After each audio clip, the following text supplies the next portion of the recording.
네, 본격적인 공시메이트 진행에 앞서서 노란톡 오픈 채팅방 입장 방법 소개해드리도록 하겠습니다.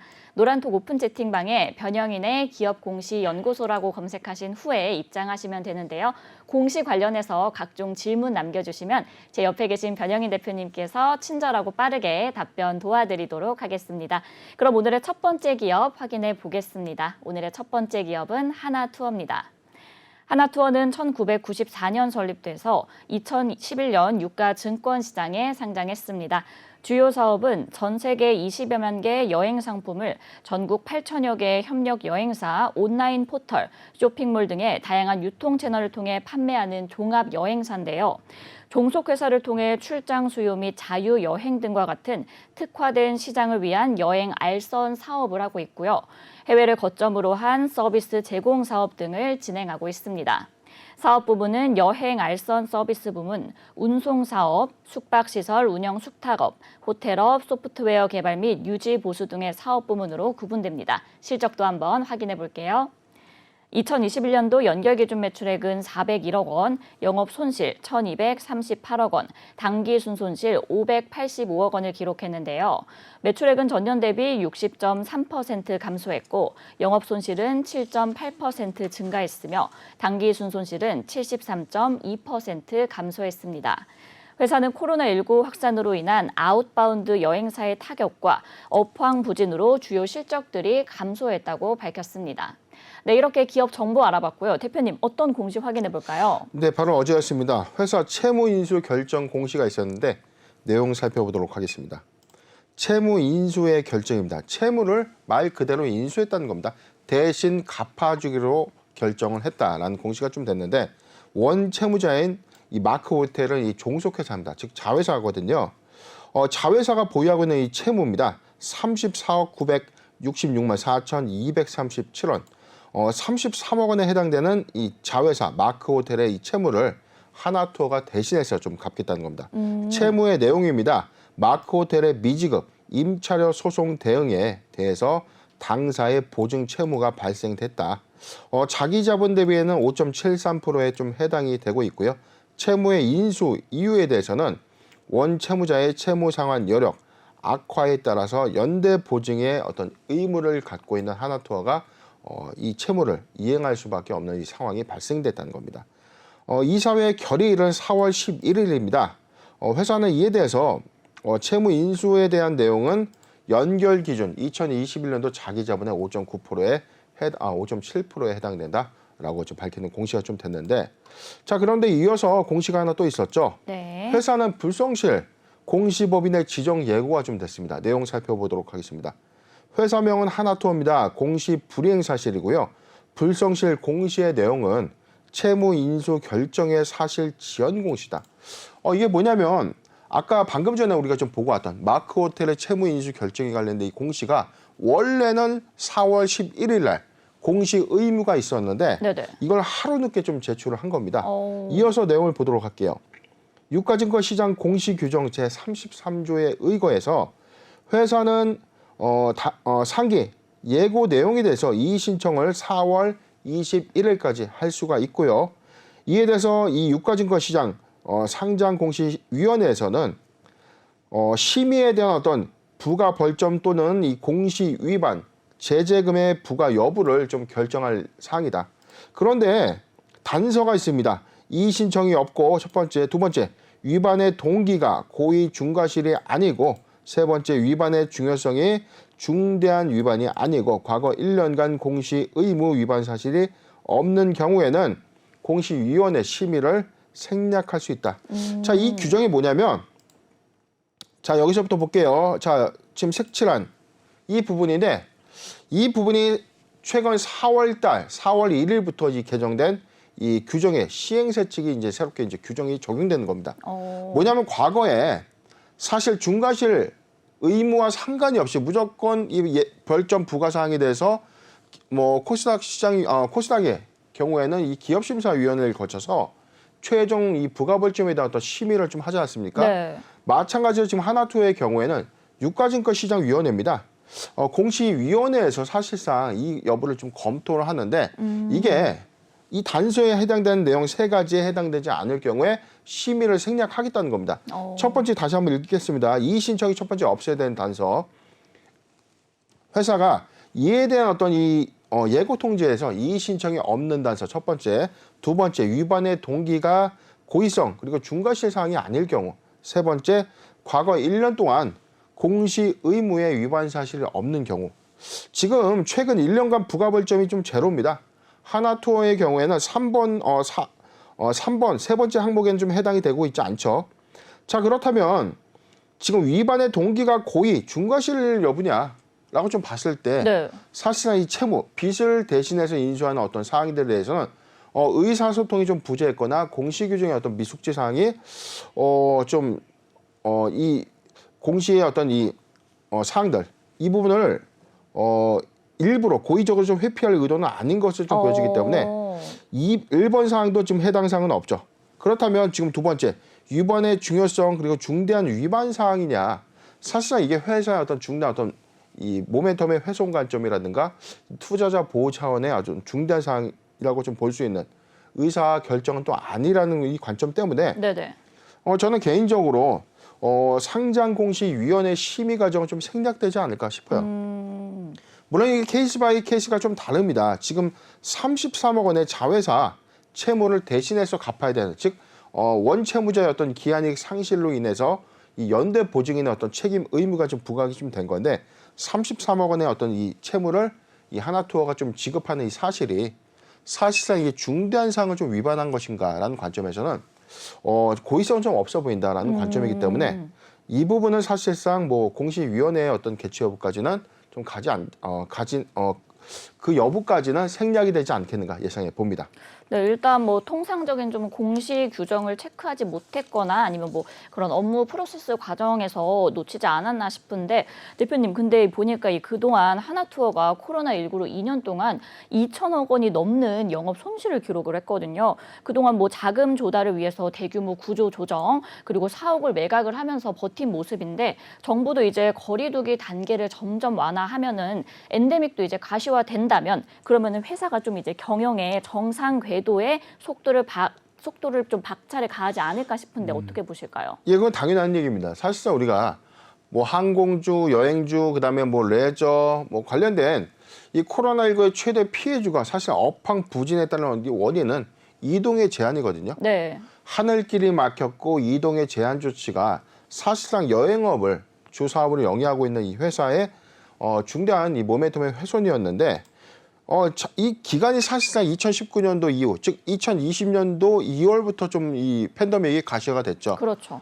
횟수로는 지금은 거의 뭐 2년이 좀 넘었기 때문에 네. 사실상 올해 연말까지도 이게 좀 지속될 것인가가 좀 올해 초까지만 하더라도 관건이었어요. 왜냐하면 작년 4, 4분기 그리고 올해 1분기까지만 하더라도 오미크론의 확산세가 너무 빠르게 좀 네. 진행이 됐죠. 그렇기 때문에 올해도 여행길은 조금 더 어려운 것 아닌가라는 네. 어떤 비관적인 전망들이 좀 나왔지만 사실상 지금 이 확진자의 어떤 수가 지속해서 좀 감소하고 있고 네. 정부도 빠르게 좀 엔데믹 종식으로 어떤 선회하는 어떤 의사결정들도 예고가 좀 되어 있기 때문에 이 기대감이 좀 반영되고 있는 흐름인데 먼저 작년 8월에 공시를 좀 보면 회사는 지속적인 어떤 영업 손실 그리고 이 운영자금 확보를 위해서 보유 자산을 좀 매각을 했었습니다.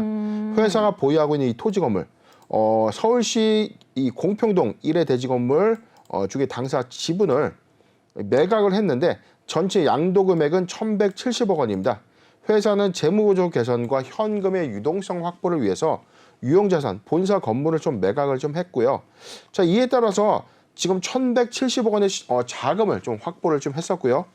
그리고 나서 최근에는 유상증자 좀 결정을 좀 했었는데 3월 25일자 공시 잠깐 보도록 하겠습니다. 네. 유상증자의 결정입니다. 회사는 주주 배정 후 실권주 일반 공모, 주주에게 우선해서 청약의 기회를 제공하고 미청약 물량이 돼서 일반 다중에게 좀 이 청약의 기회를 좀 제공하는 것이죠. 회사는 전체 1,346억의 이 자금을 조달해서 운영자금에 1,046억을 좀 배정을 했고요. 채무의 상환자금으로 300억 원을 좀 배정을 했는데 전체적인 어떤 사항들을 좀 보면 지금 청약 예정일이 6월 8일 날 하루입니다. 죄송합니다. 6월 8일부터 6월 9일 양일간에 걸쳐서 구주주 청약 예정이 있고 6월 16일에 최종 납입이 확정될 예정입니다. 네네. 결코 작지 않은 수량이 사실상 이 발행되는 셈인데 지금 1,346억 원의 자금 그리고 아까 1,117억 원의 이 토지 및 건물의 어떤 매각 대금을 확보해서 엔더믹 이후에 어떤 상황들을 좀 대비하고자 하는 어떤 회사의 어떤 의도가 아닌가 예상해 봅니다.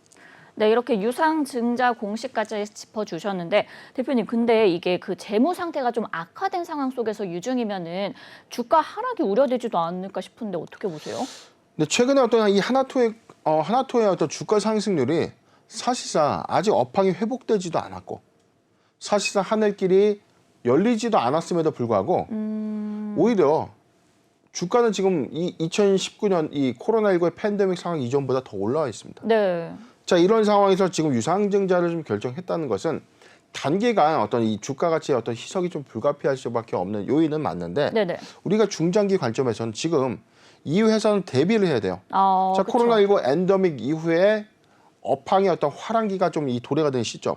즉 우리가 여행을 자유롭게 좀 다닐 수 있는 어떤 시점이 된다면 하나투어 여행 대장주로서 실적 회복을 좀 예상될 될 수밖에 없는 상황이기 때문에 선제적인 어떤 대응 관점에서는 운영 자금을 먼저 이제 확보해서 엔더믹 이후의 상황을 대비하는 어떤 회사의 의사 결정이기 때문에 지금 이 보유자 관점에서는 이 답답할 수밖에 없는 상황은 맞아요. 그렇죠. 대규모 신주가 좀 유통되면 단계에 좀 조정받을 수 있는 상황은 맞지만 중기적 관점에서 오히려 이 의사 결정이 좀 유효하지 않겠는가 예상해 봅니다.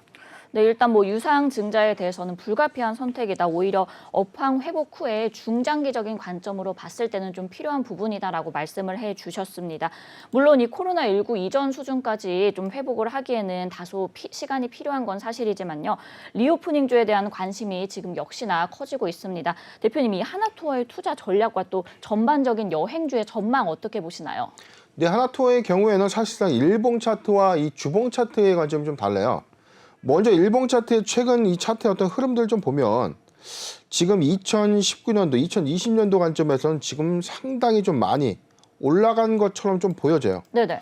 그래서 이제 단순하게 좀 우리가 착시의 어떤 현상이 있다면 업황 회복이 되기 때문에 이 기대감이 좀 수반되는구나라고 예상을 할 수 있지만 지금 사실상 이 월봉 차트 잠깐 보도록 하겠습니다. 네. 주봉 차트로 좀 볼게요. 주봉 차트를 좀 보면 사실상 이게 우리가 2019년도에 이 엔더믹, 코로나19 이 팬데믹 상황 이전의 관점을 여기로 보겠습니다. 2월부터 좀 가시화가 좀 됐기 때문에 여기라고 치면 사실상 2019년도에 상승 곡점이 이 부분이죠. 73,000원 부분인데 네. 지금은 코로나19의 상황 이전보다도 오히려 더 빠르게 회복된 것을 좀 볼 수가 있죠. 그런데 그 이전의 상황을 좀 보면 상당수 여행업의 어떤 호황기가 좀 예상됐던 2016년도에서 2018년도 구간, 이 구간을 대비했을 때 주가의 어떤 이 고점 형성 부분은 지금 여행의 어떤 업황 회복기 관점에서 회복된 것처럼 이 선행에서 좀 반영이 좀 된 효과가 좀 있었죠. 자, 이렇기 때문에 지금 사실상 이 구간이 너무 좀 리스크한 구간이다라는 어떤 전망들이 나오고 있는 게 사실입니다. 네. 아직 실적을 수반하지 않았는데 기대감으로만 너무 주가가 좀 급등했기 때문에 우려감을 좀 가져가는 부분이 맞는데 자, 그렇다면 우리가 쉽게 생각을 해볼게요. 엔더믹 이후에 즉 하늘길이 바로 열린다라고 쳤을 때 자, 분기 실적이 유입된다는 관점에서 여기서 추가적인 상승 여력이 있어서 20만 원을 간다. 업황 최호황기를 이뤘던 그 업황 기준의 어떤 신고가를 갱신한다. 자, 이 부분은 다소 이 밸류에이션 관점에서 너무 과도한 관점이 아닌가 예상을 해보기 때문에 유상신주의 유통 시점이 6월 이후부터는 좀 소폭의 좀 조정이 좀 예상되고 전문가들의 어떤 이 예상치도 사실상 연말에 회복세는 50%까지는 좀 미미한 수준의 회복세가 좀 있기 때문에 네. 실적적인 어떤 측면이 반영된 효과에 좀 매수해도 되지 않겠다라는 관점이고요. 지금 보유자 관점의 의견을 먼저 제시해 드리겠습니다. 보유자 관점에서 의견을 좀 제시해 드리면 지금 추세적으로는 85,000원 구간인데 85,000원이 이탈된다면 추세적으로는 지금 78,000원까지 내려올 수 있는 형국이에요. 자, 그렇기 때문에 지금 1차 변곡점이죠. 85,000원의 1차 지지 라인이 좀 이탈된다면 비중을 대폭 축소하는 걸 좀 의견을 좀 제시해 드리고 6월 이후에 신주 상장 이후의 관점에서는 이 신주 유통에 따른 어떤 이 주가 가치 희석이 불가피하기 때문에 저는 매수하기 좋은 구간을 이렇게 보고 있습니다. 7만 원에서 7만 6천 원, 7만 원에서 7만 6천 원 구간이 포트 비중 5%의 분할 매수 의견 좀 제시해 드리고요. 네. 적극적인 매수 구간을 보여주는 구간은 6만 5천 원, 6만 5천 원에서 7만 5천 원 구간, 6만 5천 원에서 7만 5천 원 구간은 포트 비중 10%의 분할 매수 의견을 좀 제시해 드릴 텐데 이 구간이 현재는 매수 구간으로서 도래될 수는 없죠. 그렇기 때문에 6월 이후에 동 구간 도래되었을 때의 어떤 매수 관점이다라는 의견을 제시해 드리겠습니다.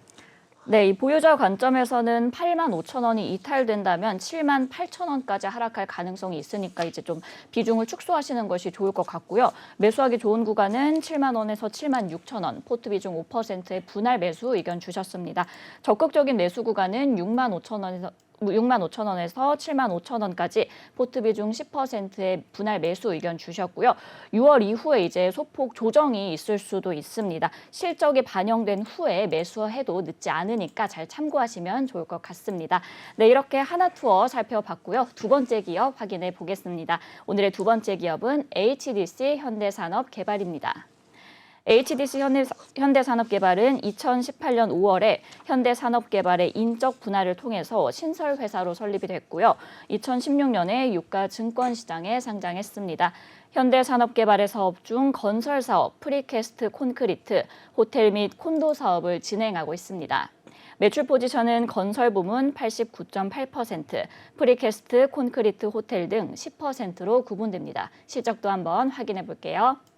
2021년도 연결기준 매출액은 3조 3,693억 원, 영업이익 3,304억 원, 당기순이익 2,058억 원을 기록했는데요. 매출액은 전년 대비 8.2% 감소했고 영업이익은 43.6% 감소했으며 당기순이익은 6.5% 감소했습니다. 네, 이렇게 기업 정보 확인해봤고요. 대표님, 어떤 공시 볼까요? 네, 바로 어제였습니다.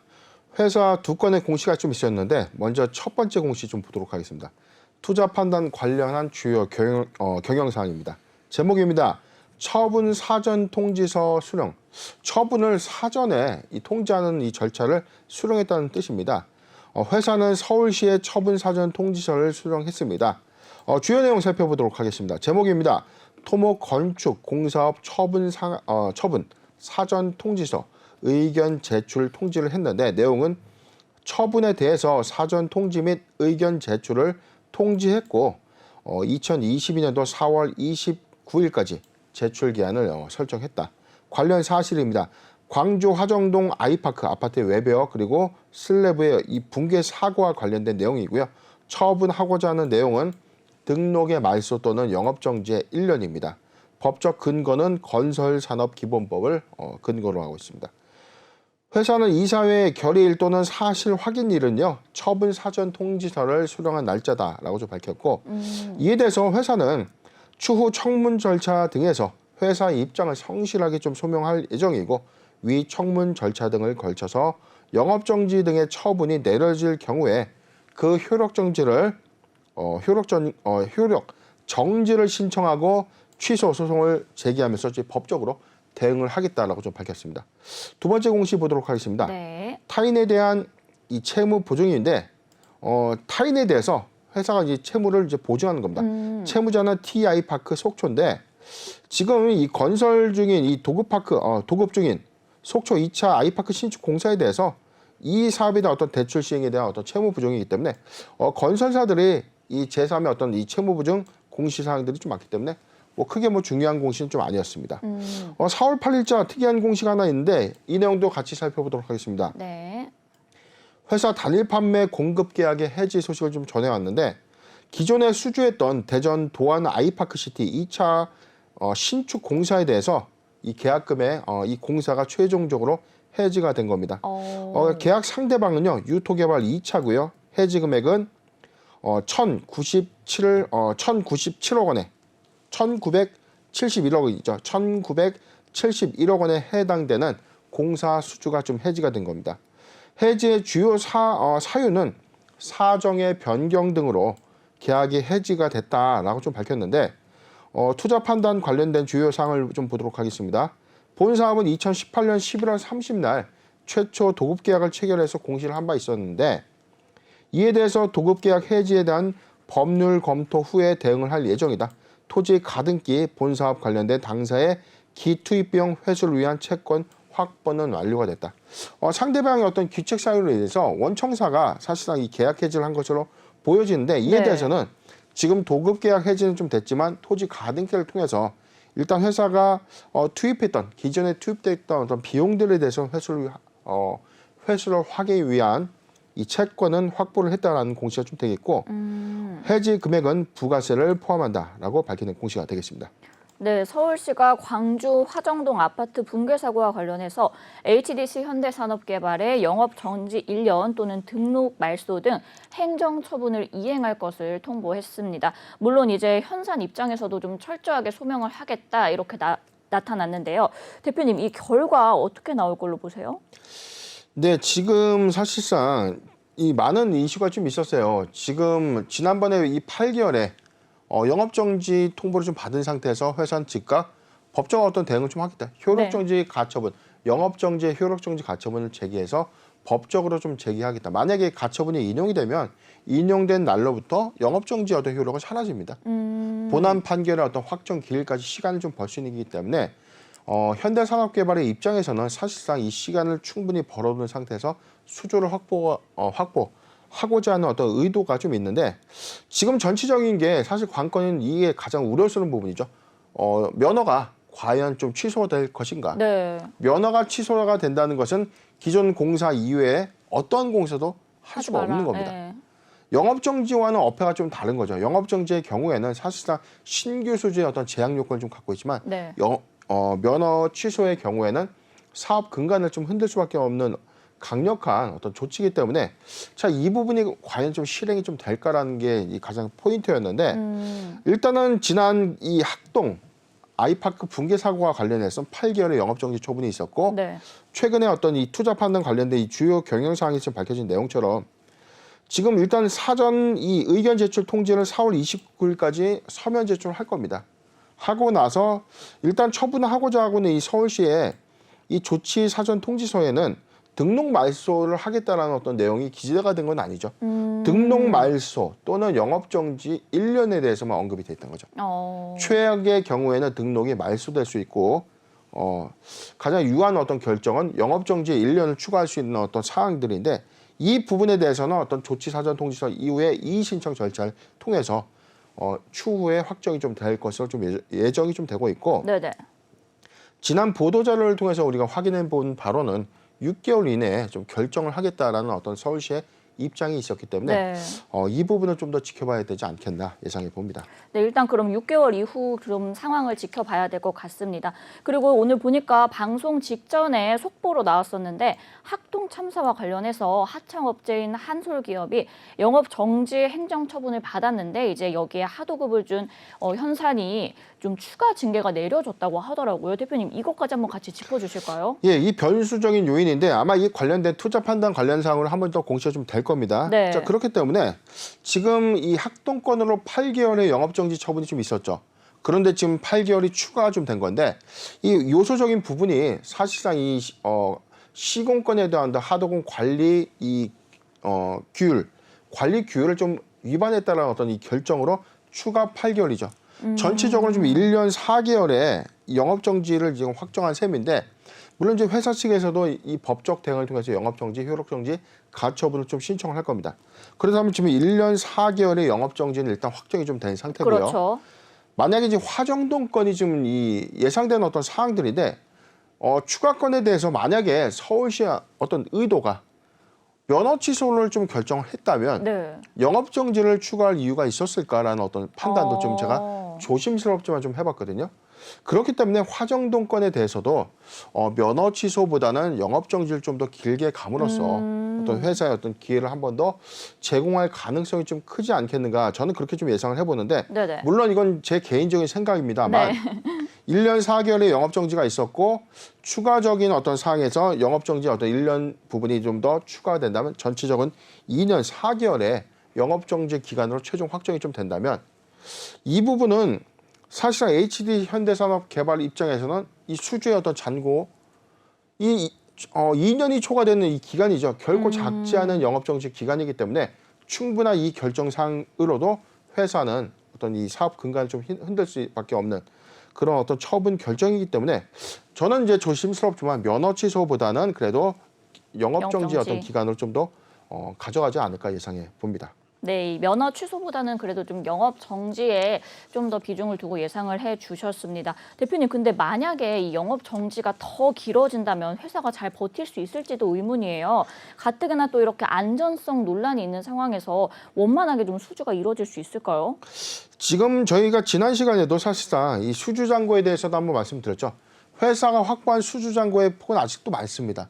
그런데 지금 지속적인 어떤 수주라는 게 사실 이 건설 중인 자산 관점에서 2년 반의 공백기가 좀 생겼다. 네. 그럼 이 기간 동안에 회사의 수익성은 좀 악화될 수밖에 없는 상황이죠.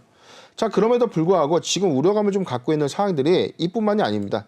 지금 단일 판매 공급 계약의 이 체결 해지 부분이 있었는데 최근 매출액의 20.4%에 해당되는 이 수주가 취소가 됐다는 것은 그만큼 빠르게 공사 수주, 기존에 따낸 이 공사 수주가 해지될 가능성이 좀 크게 나오고 있는 상황입니다. 이미 지금 서울 둔촌 주공사업권에서도 좀 해지가 좀 됐고요. 그다음에 광주 우남 3단지 그리고 경기 광명의 11구역 재개발 사업권도 모두 철회가 좀 됐습니다.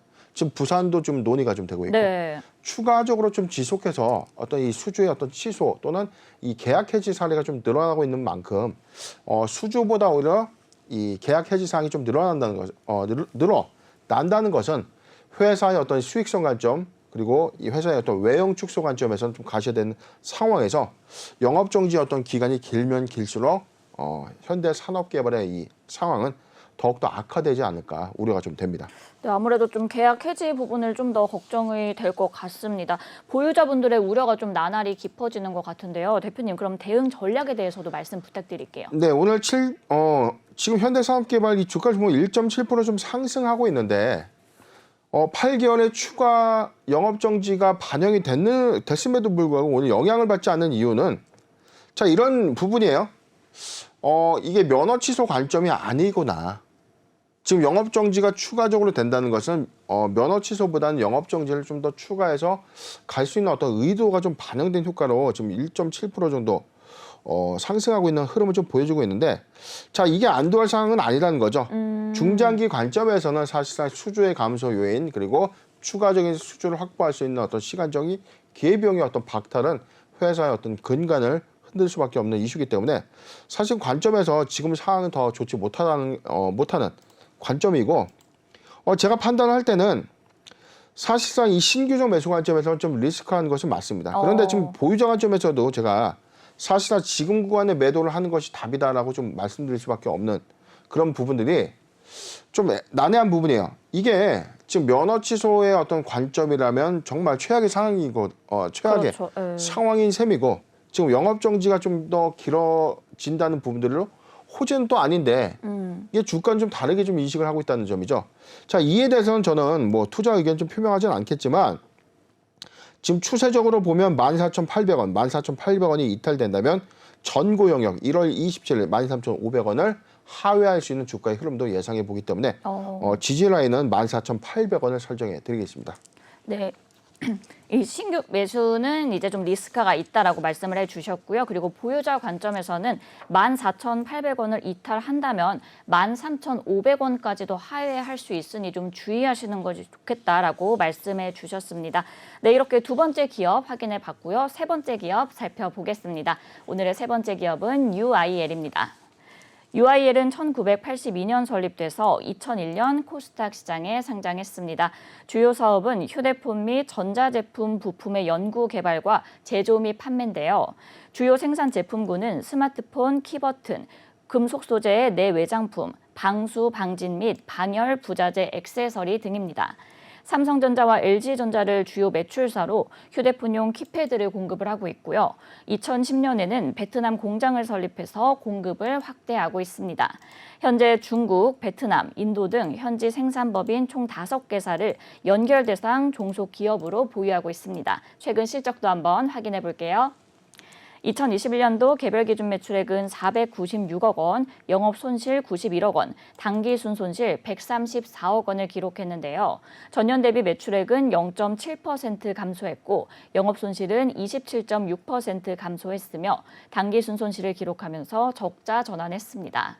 네, 이렇게 기업 정보 알아봤고요. 대표님, 어떤 공시 확인해 볼까요?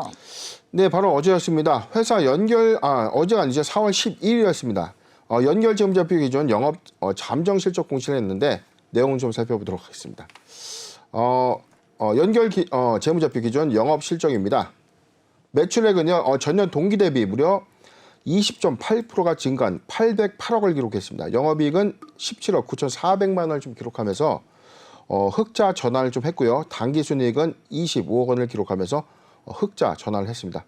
회사는 지금 전반적인 이 실적 상을 좀 보면 지금 20.8%의 어떤 매출 신장이 좀 있었고 영업이익, 당기순이익을 좀 달성하면서 흑자로 좀 전환했는데 사실상 저희가 3월달 그리고 1월달에 UIL 종목 저희가 좀 두 번에 걸쳐 좀 다뤄드렸죠. 자, 관건은 감사보고서를 잘 냈기 때문에 관리 종목 타이틀을 좀 갖고는 가지만 감사보고서를 수령했기 때문에 적정의 감사보고서를 수령했다는 것은 2022년도에 실적이 어떻게 변모할 것인가가 가장 중요한 포인트다라고 좀 누누이 좀 말씀을 드렸고 1분기 실적의 영업손익 회복 여부가 관건이다라고 너무 이제 강하게 좀 말씀을 좀 드렸기 때문에 지금 1분기 실적에 대해서 회사가 좀 자신감을 좀 표출하는 공시가 아닌가 싶어요. 지금 1분기 보고서는 5월 14일까지 좀 제출할 예정인데 회사는 공정 공시를 통해서 지금 영업이익과 당기순이익을 좀 기록하면서 흑자 전환을 발표한 공시가 되겠습니다. 네, UIL 연결 기준 올해 1분기 영업이익이 전년 동기 대비 흑자 전환했다고 밝혔습니다. 이 4년 동안 적자였다가 1분기 영업이익이 났는데 대표님 그럼 이게 좀 시사하는 바가 무엇인가요? 일단은 지금 이 진성 매출인가에 대한 여부예요. 지금 저희가 좀 이 부분도 좀 난해한 부분이 사실상 이 4년 연속 영업 손실을 좀 기록했던 이 회사들이 갑자기 뭐 반기 이후에 흑자 전환을 좀 하면서 3분기에도 영업이익을 냈고 4, 4분기에도 영업이익을 나면서 매출액 손익구조의 어떤 변동 공시에서 흑자 전환을 했다라고 좀 이게 발표를 했는데 막상 감사보고서를 수령한 시점에서 영업 손실을 좀 내면서 5년 연속 영업 손실에 좀 들어갔던 사례들이 분명히 있었습니다. 그렇죠. 자, 그렇기 때문에 투자자 관점에서는 좀 답답해요. 정기보고서 회사가 제출한 이 회계보고서를 보고 흑자 전환을 했기 때문에 2022년도 사업년도에는 이 관리 종목 탈피가 유력하겠다는 어떤 기대감을 갖게 될 수밖에 없지 않습니까? 그렇죠.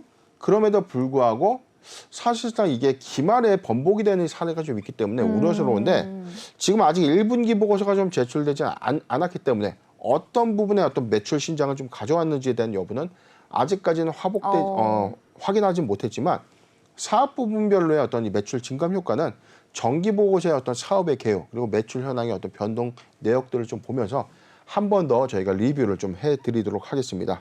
네, 이렇게 1분기 영업이익이 흑자 전환을 했지만 그래도 좀 휴대폰 부품 본업을 계속 가져가기는 좀 힘들지 않을까 싶습니다. 새로운 좀 매출처를 찾는 것이 중요해 보이는데 대표님 그럼 어떻게 보세요, 이 부분은?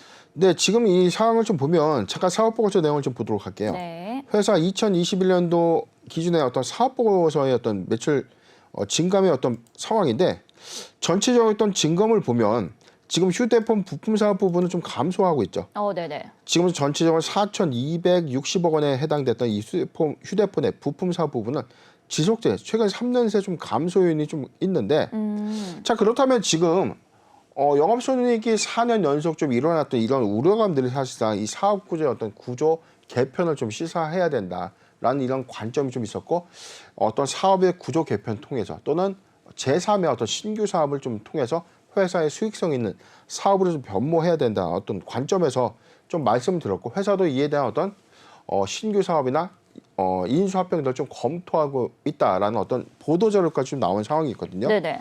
그렇기 때문에 2022년도에는 관련된 사항들이 좀 확정되거나 1분기 실적을 상쇄할 수 있을 만큼의 내부의 어떤 이 부실을 조금 상쇄할 수 있는 이 구조 조정들이 좀 가시가 좀 됐다면 오히려 이번 1분기 흑자 전환이 사실상 신호탄이 좀 되는 셈이 될 텐데 이게 분기 보고서상에서의 어떤 내용들을 한 번 더 점검하는 차원에서 지금 이 휴대폰 사업 부분은 좀 감소하고 있는 추세. 자, 이 부분을 1분기 보고서에 어떻게 인식을 달리했는지 자, 그 부분이 좀 중요하지 않나 생각해 봅니다. 네, 대표님께서 또 방금 말씀해 주셨던 인수합병의 필요성에 대해서도 한번 이야기를 나눠보도록 하겠습니다. 이 인수합병 좀 전망과 가능성은 어떻게 보시나요? 네, 일단 회사는 내부 현금 보유 자금이 좀 있기 때문에 사실상 인수합병, 새로운 어떤 제3의 사업 부분을 양수해서 새로운 어떤 성장 동력으로 좀 삼아야 되는 어떤 의견들도 좀 가셔야 되는 내용들 좀 있었어요. 그런 전망에 관련된 내용도 좀 있었는데 아직까지는 이런 어떤 타법인 주식 취득이라든가 신규 사업을 좀 검토하는 어떤 움직임들은 없었죠. 그렇기 때문에 저는 사실상 이 3월 달에 감사 보고서 제출 이후에 4월부터는 사업의 계획을 확정하고 사업을 좀 가셔야 되는 관점에서는 1분기 이후 반기, 상반기 이전에는 가셔야 되는 어떤 의사 결정이 있지 않을까 예상해 보는데 네. 만약에 신규 사업을 추진하지 않고 기존 사업의 어떤 내부 부실을 좀 잘 상쇄해서 구조 조정화 시켜서 수익성 있는 사업으로 좀 변모했다면 추가적인 어떤 M&A는 좀 필요가 없는 상황인데 저는 사실상 지금 수익의 어떤 인식 기준을 가져갈 수 있는 요인에 대해서 저도 좀 개인적으로는 1분기 실적 보고서 좀 매우 궁금한 상황은 맞습니다. 그렇기 때문에 만약에 회사가 가셔야 된 어떤 인수합병, 신규 사업의 내용이 만약에 있다면 상반기 안에는 결정되지 않을까 판단해 봅니다. 네, 뭐 아직까지는 신규 사업에 대한 움직임은 없기 때문에 1분기 사업 보고서를 좀 관찰하시는 것이 좋을 것 같습니다. 대표님, 그럼 이제 대응 전략은 어떻게 가져가는 것이 좋을까요? 네, 지금 이 거래 정지 이전의 평균 주가로 좀 보여지는 구간이 2,600원에서 2,700원 구간으로 좀 보여졌는데 지금 2,600원에서 2,700원 구간까지의 이제 하회한 이게 사실상 이 4년 연속 영업 손실에 따른 어떤 관리 종목 우려감과 감사 의견 거절이 혹시라도 있으면 이 불안한 이 투심 저희 현상 때문에 이 주가가 신저가 구간까지 좀 내려와 있는 상황입니다. 그럼에도 불구하고 회사가 적정히 감사 보고서 제출을 했고요. 1분기에 흑자 전환 소식을 좀 전해오면서 바로 전일 종가에 좀 이 시세가 좀 분출이 좀 됐었는데 기술적 분석상에서는 지금 요 구간입니다. 안전한 구간이 2,400원을 강하게 좀 돌파한다면 2,400원을 강하게 돌파해 준다면 이전 가액인 2,700원, 2,600원대는 충분히 좀 회복할 수 있는 어떤 흐름인데 지금 차이 주가에선 제일 중요한 지지 라인은 바로 이겁니다. 2,140원. 일단 회사는 1분기에 영업 손익 흑자 전환을 좀 이뤄낼 만큼 1분기 보고서상의 사업 개선 효과가 명확하다면 오히려 매수의 기회로 봐도 괜찮지 않나 싶습니다. 관리 종목이라고 해서 반드시 매수를 피해야 되는 이유는 없는 겁니다. 업황이 살아나거나 실적의 회복세가 명확하다는 어떤 단서가 명확하다는 어떤 전제고요. 매수하기 좋은 구간은 2,000원, 2,000원에서 2,200원, 2,000원에서 2,200원 포트 비중 5%의 분할 매수 의견을 좀 제시해드리고 네. 보유자 관점에서 2,400원 돌파 여부가 매우 중요한 사항이 아닌가 싶습니다. 네, 매수하기 좋은 구간은 2,000원에서 2,200원, 포트 비중 5%의 분할 매수 의견 주셨고요. 2,400원이 좀 돌파한다면 2,600원대까지는 회복하지 않을까라고 가능성까지 짚어주셨습니다. 네, 이렇게 오늘 하나투어 그리고 HDC 현대산업개발, UIL에 대해 살펴봤는데요. 더 궁금하신 사항은 노란톡 오픈 채팅방 변형인의 기업공시 연구소로 들어오시면 되겠습니다.